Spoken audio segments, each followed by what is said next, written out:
महादेवाचे शिवाचे उपाय व तोडगे 100% प्रभावशाली 21 उपाय। श्री स्वामी समर्थ मित्रांनो, स्वागत आहे तुमचं स्वामी माझे गुरुमाऊली या चॅनलमध्ये। मित्रांनो, भगवान महादेवांच्या शिवपुराणामध्ये असे काही उपाय सांगितलेले आहेत की जे उपाय करून आपण आपल्या सर्व समस्या दूर करू शकतो व श्री महादेवांची कृपा आपल्यावर होऊ शकते। आपल्यावर कोणताही प्रकारचं संकट येणार नाही।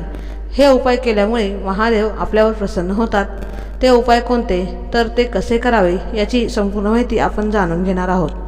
1 नंबर, दहीभाताचे विलेपन शिवपिंडास करून पूजन केल्यास विविध पाप नाश पावतात। 2 नंबर, महादेवाच्या पिंडीवर चंदन, केशर, कापूर मिश्रित जलाने अभिषेक केल्यास सौख्य व सौभाग्य प्राप्त होते। 3 नंबर, महादेवाला तांदूळ अर्पण केल्याने धनप्राप्ती होते। 4 नंबर, भगवान शंकराला दिवा ओवाळला तर ज्ञानाची प्राप्ती होते। 5 नंबर, जर तुम्हाला शत्रूंनी त्रास दिला असेल आणि तुम्ही त्यावर मात करू शकत नसाल तर शमीपत्राला गंगाजलाने धुवून शिवलिंगावर अर्पण करावे।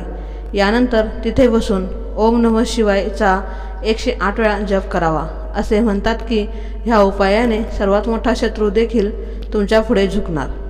6 नंबर, जर आपण प्रदोष व व्रत करत नसाल तर शिवलिंगाचं जिथून पाणी खाली पडते त्या ठिकाणी भगवान भोलेबाबाचे चरण असतात। त्या ठिकाणी समोरून पाणी पडते, तिथे आपला तळहात थोडा वेळ लावावा आणि भगवान भोलेबाबांचा पंचाक्षरी मंत्र किंवा मग श्री शिवाय नमस्तुभ्य किंवा महामृत्युंजय मंत्राचा स्मरण करून आपली मनातील इच्छा भगवान भोलेनाथाला सांगावी। आपली इच्छा लवकरात लवकर पूर्ण होते। 7 नंबर, कुटुंबात कोणत्याही प्रकारच्या समस्या असेल तर सोमप्रदोषाचा हा उपाय विशेष मानला जातो। या अंतर्गत संध्याकाळी शिवमंदिरात जाऊन देशी तुपाचा दिवा आणि तेलाचा दिवा, देशी तुपाच्या दिव्यांना कापसाच्या हुब्या वाती आणि तेलाच्या दिव्यांना लांब वाती असाव्यात। प्रत्येक प्रदोषला हा उपाय करा, यामुळे घरात शांतता कायम राहील। 8 नंबर, लग्न होत नसेल तर करा हा उपाय। शिवपुराणानुसार लग्न करू इच्छिणाऱ्या लोकांसाठी शिवपुराणात उपाय सांगितलेला आहे।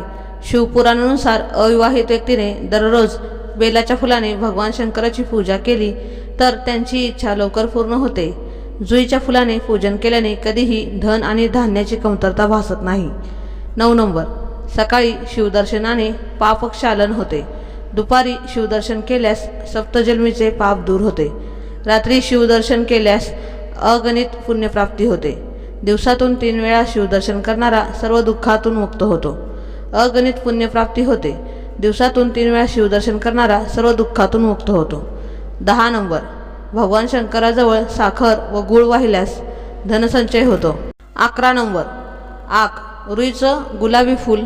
कधी खूप कठीण परिस्थितीत तुम्ही फसला असेल, तुम्हाला खूप भीती वाटत असेल, खूप वाईट होणार आहे किंवा तुम्हाला वाटत असं की तुमचा डावा डोळा फडफडतोय, काहीतरी गडबड होणार आहे, तेव्हा रुईचे गुलाबी फूल असते ते महादेवाच्या मंदिरात जाऊन अशोक सुंदरीला स्पर्श करून शिवलिंगावर वहावे।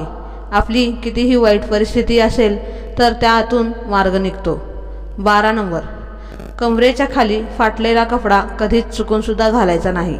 ज्याचा कपडा फाटलेला असेल त्याला आयुष्यभर शरीर सोडत नाही, त्याला दरिद्री आल्याशिवाय राहत नाही। 13 नंबर, अनेकांच्या कौटुंबिक जीवनात अडचणी येतात। अशा लोकांनी दह्यामध्ये मध मिसळून ते सोमप्रदोष व्रताला भगवान भोलेनाथांना अर्पण करावे। असे केल्याने घरातील संकटे संपतात आणि कौटुंबिक जीवनात शांती आणि प्रेम येते असे मानले जाते। 14 नंबर, शिवाला जलाभिषेक केल्यास पापाक्षय होतो। रोज काळे उडीद वाहिल्यास 6 महिन्यात सर्व व्याधीपासून आराम मिळतो।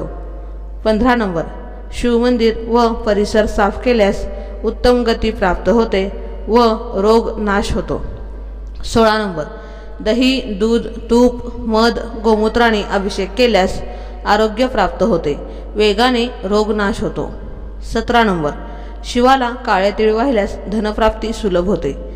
18 नंबर, पाण्यात काळे तीळ मिसळून शिवलिंगाचा अभिषेक केल्याने सर्व पापे नष्ट होतात आणि जीवनातील सर्व संकटे दूर होतात। यामुळे अशुभता कमी होऊन शुभता प्राप्त होते व सर्व प्रकारचे सुख प्राप्त होते। 19 नंबर, शिवपुराणानुसार धनप्राप्तीसाठी पाण्यात तांदूळ मिसळून शिवलिंगावर अभिषेक करावा। असे केल्याने पैशाशी संबंधित समस्या दूर होतात आणि कर्जाच्या समस्येपासूनही आराम मिळतो. 20 नंबर, तुम्हाला तुमच्या कामाच्या ठिकाणी यश मिळेल.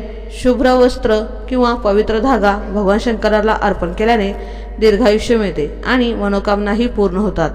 यासोबतच कामाच्या ठिकाणी यशही मिळते आणि नवीन संधीही मिळतात. 21 नंबर, जो व्यक्ती खूप आजारी राहत असेल, खूप परेशान झालेला असेल, तर त्या व्यक्तीने शिवलिंगावर 7 बोर अर्पण करावे. ते बोर आपल्यावरून उतरून शिवरात्रीच्या दिवशी दुपारी 12 वाजता शिवलिंगावर अर्पण करावे. आपला रोग 3 महिन्यात समाप्त होईल. तर मित्रांनो आणि मैत्रिणींनो, आजचा हा व्हिडिओ तुम्हाला कसा वाटला ते मला नक्की कमेंटमध्ये सांगा आणि कमेंट बॉक्समध्ये जय भोलेनाथ लिहायला विसरू नका. असेच आपले नवीन नवीन व्हिडिओ पाहण्यासाठी आपल्या चॅनलला सबस्क्राईब करा, लाईक करा आणि शेअर करा. भेटूया असंच आपण पुढच्या व्हिडिओमध्ये. तोपर्यंत धन्यवाद.